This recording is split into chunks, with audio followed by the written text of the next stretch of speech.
चुनावी दंगल में अब बात उत्तर प्रदेश की। यूपी में तीसरे चरण का चुनाव यादव परिवार की राजनीतिक अस्तित्व को बचाने के लिए अहम है। यही कारण है कि मतदान से पहले सार्वजनिक तौर पर यादव परिवार एकजुट नजर आया। लंबे समय बाद ये एकजुट नजर आया तो भाजपा के लिए सपा के किले को भेदने की चुनौती भी थी। कौन अपने कुनबे को बचाने में कामयाब रहा और कौन किस किले को भेदने में कामयाब रहा, ये तो 10 मार्च को ही पता लगेगा।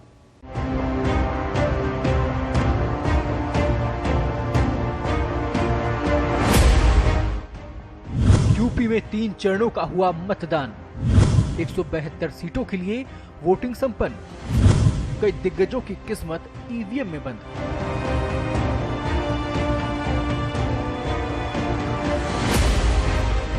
उत्तर प्रदेश में तीसरे चरण के मतदान के बाद लगभग 172 सीटों पर मतदाता उम्मीदवारों के भाग्य का फैसला कर चुके हैं। इन 3 चरणों में यूपी में कई दिग्गजों की किस्मत वोटिंग मशीन में कैद हो गई है। तीसरे चरण के बाद जहां तमाम दल अपनी अपनी सरकार बनाने का दावा करने लगे हैं, वहीं भाजपा जहां इन सीटों पर 2017 की लहर बता रही है, तो अखिलेश चौथे चरण के बाद सपा सरकार बनने का दावा कर रहे हैं। ये वोट खुशहाली के लिए, ये वोट किसान की तरक्की के लिए, ये वोट नौजवान को नौकरी और रोजगार मिले, ये वोट जो आज डाला है वो उत्तर प्रदेश को बदहाली से खुशहाली की तरफ ले जाने के लिए वोट डाला है। और मुझे उम्मीद है कि इस चुनाव के बाद परिवर्तन आएगा और बदलाव होगा। भारतीय जनता पार्टी वहीं पहुंच जाएगी जहां पर पिछली विधानसभा में संख्या थी। यूपी में हुए 3 चरणों की अगर हम बात करें तो 10 फरवरी को 58 सीटों के लिए मतदान हुआ, तो 14 फरवरी को 9 जिलों की 55 विधानसभा सीटों के लिए वोटिंग हुई। रविवार को तीसरे चरण के लिए 16 जिलों की 59 विधानसभा क्षेत्रों में मतदान हुआ। यूपी में तीसरा चरण काफी महत्वपूर्ण है। इस चरण में पूर्व मुख्यमंत्री और सपा मुखिया अखिलेश यादव, उनके चाचा शिवपाल यादव चुनावी मैदान में हैं, तो एसपी सिंह बघेल और सतीश मुहाना जैसे बीजेपी के दिग्गज नेताओं की भी साख दांव पर लगी है।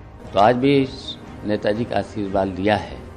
6वीं बार भी जनता हमें बहुत बड़े वोटों से जिताएगी, भारी मतों से जिताएगी।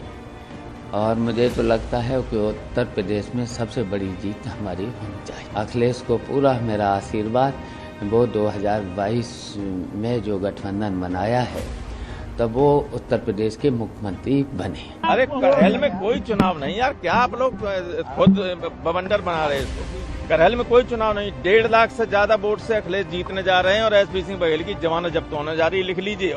तीसरे चरण में सबसे बड़ा चुनावी मुकाबला मैनपुरी की करहल सीट पर हो रहा है, जहां से समाजवादी पार्टी के मुखिया और पूर्व मुख्यमंत्री अखिलेश यादव चुनावी मैदान में थे। अखिलेश यादव के सामने बीजेपी के प्रत्याशी केंद्रीय मंत्री एसपी सिंह बघेल चुनाव लड़ रहे थे। कांग्रेस ने इस सीट पर अखिलेश यादव को समर्थन किया, जबकि बसपा ने कुलदीप नारायण को उतारा। इटावा के जसवंत नगर से शिवपाल यादव मैदान में रहे। ये सीट शिवपाल यादव का गढ़ माना जाता है। पिछले 5 बार से इस सीट शिवपाल यादव विधायक की है। इसके अलावा तीसरे चरण में पूर्व केंद्रीय मंत्री और कांग्रेस के दिग्गज नेता सलमान खुर्शीद की पत्नी लुईस खुर्शीद फर्रुखाबाद सदर सीट से कांग्रेस की टिकट पर चुनाव लड़ रही हैं। इधर तीसरे चरण के बाद यूपी में चौथे चरण के लिए चुनाव प्रचार तेज हो गया है। चौथे चरण के चुनाव प्रचार में आतंक का शोर खूब सुनाई दे रहा है। याद करिए, कल अहमदाबाद की एक न्यायालय ने अहमदाबाद के सीरियल ब्लास्ट में 38 आतंकवादियों को सजा दी।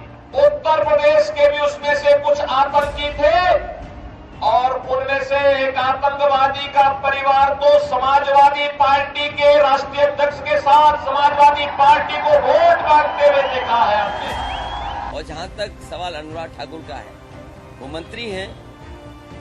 जिस समय की घटना हुई होगी ब्लास्ट, उसी के आसपास हमें और वो सब लोग एक गाड़ी में बैठ करके डिफेंस की ऑफिस में गए थे। वहां पर टेरिटोरियल आर्मी की कोई बहुत ट्रेनिंग थी। अगर मैं आतंकवादी हूं तो वो भी आतंकवादी होंगे। निश्चित तौर पर अगर आप कुल मिलाकर देखें, अपराधी, गुंडे, दंगई और अब आतंकी, इनके तार सीधे सीधे समाजवादी पार्टी से जुड़े। क्या है ये कनेक्शन? आजमगढ़ को आतंकवाद का गढ़ बनाने का। क्या है ये कनेक्शन? आतंकवाद पर चुप्पी साधने का। क्या है ये कनेक्शन? मौन साधने का और झूठे आरोप दूसरों पर लगाने का। भाजपा जहां अहमदाबाद सीरियल बम विस्फोट में सपा नेताओं के तार जुड़े होने का दावा कर रही है, अखिलेश पर हमलावर है, वहीं अखिलेश किसानों के मुद्दे को लेकर भाजपा पर हमला कर रहे हैं। अब ये तो आने वाला वक्त ही बताएगा कि भाजपा का आतंक का शो अखिलेश पर कितना भारी पड़ता है, या फिर अखिलेश किसानों का साथ लेकर भाजपा पर कितना भारी पड़ते हैं। पत्रकार टीवी, जयपुर।